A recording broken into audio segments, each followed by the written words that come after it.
বারে বারে আবদ্ধ করেছে। আমরা কথা দিচ্ছি সেই ঋণ উন্নয়নের মাধ্যমে আমরা পরিশোধ করব, তার ব্যতিক্রম হবে না। আর 15টা অঞ্চলের মধ্যে একটা অঞ্চলে আমরা পিছিয়ে ছিলাম, দুটো অঞ্চলে কি শ্রীরাম কি নাম, একটা অঞ্চলে পিছিয়ে ছিলাম। 15টা অঞ্চলের মধ্যে 24-এ 15টাতেই জিতেছি। এবার শুধু জিতলে হবে না, এবার যে কোনো বুথে যেখানে বিজেপি রয়েছে এদের গণতান্ত্রিকভাবে এমন যোগ্য জবাব দিতে হবে যারা মানুষকে লাইনে দাঁড় করিয়ে কষ্ট দিয়েছে। যখন ইভিএম এর বোতামটা টিপবেন আর ব্যালট বাক্সটা খুলবে, পদ্ম ফুলের নেতারা যেন চোখে সর্ষে ফুল দেখে, এটা সবাইকে সুনিশ্চিত করতে হবে। আমায় কালকে অনেকে ফোন করে বলল, বিভিন্ন জায়গা থেকে আমাদের বিএলএ2রা ফোন করছে, বলছে দাদা বিজেপির অফিস থেকে দিল্লি থেকে ফোন করছে, বিএলএ2র লিস্ট আমাদের নির্বাচন কমিশনকে জমা দিতে হয়, সেই লিস্ট চলে গেছে বিজেপির হাতে। যে লিস্ট নির্বাচন কমিশনকে তৃণমূল জমা করেছে সেই লিস্ট চলে গেছে বিজেপির হাতে। বিজেপির নেতারা দিল্লি থেকে ফোন করে বলছে আমাদের হয়ে কাজ করো, তোমাদের টাকা দেবো। বুথে বসার লোক নেই তো কি করবে? যদি এরকম কেউ ফোন পান, অন্য কেউ বলতে পারে ফোন কেটে দেবেন, আমি বলবো ফোনটা নেবেন, ধরবেন, কথা বলবেন আর টাকাটাও নেবেন। এই টাকা আপনার, যে টাকা আমাদের আটকে রেখেছিল, আজকে প্রলোভন দিয়ে কাউকে বলছে 2000 দেবো, কাউকে বলছে 4000 দেবো, কাউকে বলছে 5000 দেবো। যাকে 2000 বলছে দর কষাকষি করে 5000 করবেন, যাকে 5000 বলছে 20000 চাইবেন, আর যাকে 10000 বলছে 50000 চাইবেন। পদ্ম ফুলের থেকে টাকা নেবেন আর জোড়া ফুলের হয়ে ভোট করবেন, এটাই আমাদের অঙ্গীকার। আমাদের তো অত টাকা নেই বিজেপির মতো। 1000 কোটি টাকার 1200 কোটি টাকার পার্টি অফিস, মানুষের বাড়ির টাকা বন্ধ, আর হাজার হাজার কোটি টাকা খরচা করে বিজেপির পার্টি অফিস হচ্ছে।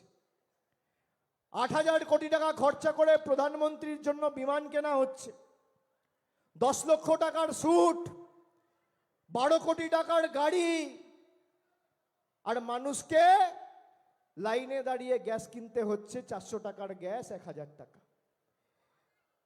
তাও পাওয়া যাচ্ছে না, তাও পাওয়া যাচ্ছে না। একমাত্র বুক চিতিয়ে লড়াই করছে তৃণমূল কংগ্রেস। আপনারা 2011, 2016, 2021 যেভাবে তৃণমূলকে আশীর্বাদ করেছেন, আশীর্বাদের হাত থেকে যেন আমাদের প্রতিনিধিরা বঞ্চিত না হয়। বাকিটা আমরা আছি, আমরা বুঝে নেব। পার্লামেন্টেও লড়বো, মাঠেও লড়বো, কোর্টেও লড়বো, এদের সাথে প্রত্যেকটা জায়গায় লড়াই কাকে বলে ইঞ্চিতে ইঞ্চিতে তৃণমূল কংগ্রেসের কর্মীরা বুঝিয়ে দেবে। কিন্তু আগামী দিন ভোটটা কষ্ট করে দিতে হবে। সমীরদা জিতছে বলে বাড়িতে বসে গেলে হবে না। আমার বয়স বেশি হোক কম হোক, পুরুষ হই মহিলা হই, আমার বাড়ি থেকে পোলিং স্টেশন একটু দূর হলেও কষ্ট করে লাইনে দাঁড় করাতে হবে। তার কারণ যারা বোতাম টিপে রিমোট কন্ট্রোলের মতো আমাদের টাকা আটকেছে ইভিএম এর বোতাম টিপে, তাদের রাজনৈতিক ভবিষ্যৎটা আটকানোর দায়িত্ব আপনাদের। তারাও বোতাম টিপেছে, আমরাও বোতাম টিপবো। তারা রিমোট কন্ট্রোলের মতো আমাদের চালিয়েছে, আপনি জোড়া ফুলের বোতামটা টিপবেন আর দিল্লিতে খেলা শেষ, খেলা শেষ। এরা সব জায়গায় ভোটার লিস্টে চুরি করে হরিয়ানা, মহারাষ্ট্র, দিল্লি বিভিন্ন জায়গায় জিতেছে, বাংলায় পারবে না। তার কারণ বাংলার মানুষ বশ্যতা স্বীকার করে না, কষ্ট হলেও দাঁড়িয়ে থেকে ভোটটা দিতে হবে। দেবেন তো? আর জোড়া ফুল এখনো নমিনেশন জমা হয়নি, কত নম্বর বোতাম সেটা পরে জানতে পারবেন। আর আমি প্রয়োজন হলে পাথর প্রতিমায় আবার আসবো, আর একবার আসবো। 31টা বিধানসভা রয়েছে এই জেলায়, প্রত্যেকটা বিধানসভায় আমাকে যেতে হবে, অন্যান্য জেলায় ছুটতে হবে, পরপর কর্মসূচি রয়েছে। 15টা অঞ্চলের জয়ের দায়িত্ব নিয়ে আমি আত্মবিশ্বাসী। ব্যবধানটা বাড়াতে হবে, 40-এর উপর করতে হবে। 40-এর উপর 40 কোটি টাকা খরচা করে আমাদের এখানে মৎস্য কেন্দ্র মৎস্য বন্দর তৈরি হচ্ছে, 6 মাসের মধ্যে চালু হয়ে যাবে।